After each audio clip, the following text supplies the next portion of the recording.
et de l'hygiène publique, M. Abdou Karim Fofana, dès sa prise de service, a entamé des séries de concertations avec tous les acteurs du secteur pour pouvoir donner corps à cette vision du chef de l'État. C'est l'ensemble de ces concertations avec tous les acteurs du secteur qui a donné naissance aujourd'hui à ce comité technique relatif à la mise en œuvre du programme des 100 000 logements sociaux.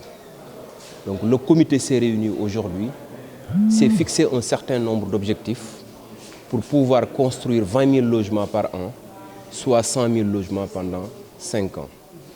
Ainsi, pour un souci de méthodologie, 3 sous-commissions ont été créées. Une première qui s'occupe des aspects liés au foncier et à son aménagement.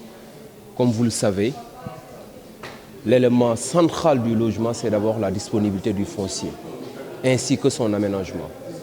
Une commission a été créée, dirigée par le directeur général de l'urbanisme, avec des acteurs clés autour de cette sous-commission pour faciliter la mise à disposition du foncier aux promoteurs pour que les logements soient construits rapidement. Un autre élément qui est important également, quand on parle de logement, au-delà du foncier, il y a le financement, il y a la fiscalité. C'est des leviers qui sont importants dans le bâtiment.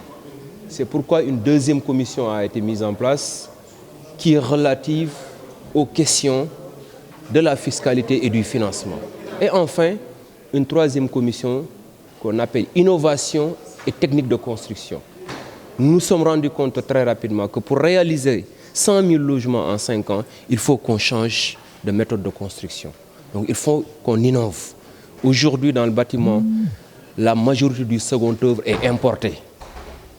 On va changer de paradigme pour mettre des techniques de construction qui nous permettraient d'utiliser des matériaux construits localement, ce qui nous permettrait de dégager plus de valeur ajoutée et plus de création d'emplois.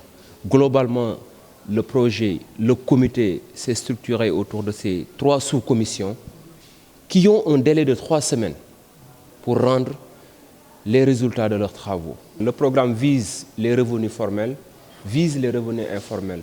C'est pourquoi j'ai dit tantôt que dans la commission financement, nous avons le FONGIP. Et le FONGIP a mis en place un instrument qui est intéressant par rapport à ce secteur informel. C'est le fonds de garantie du logement, le FOGALOGE. Ce fonds est mis en place, signé à travers une convention entre le ministère de l'Urbanisme, le FONGIP et la Banque de l'Habitat, et permet à ces Sénégalais qui œuvrent dans le secteur informel d'obtenir les garanties exigées par les banques quand ils veulent avoir un logement.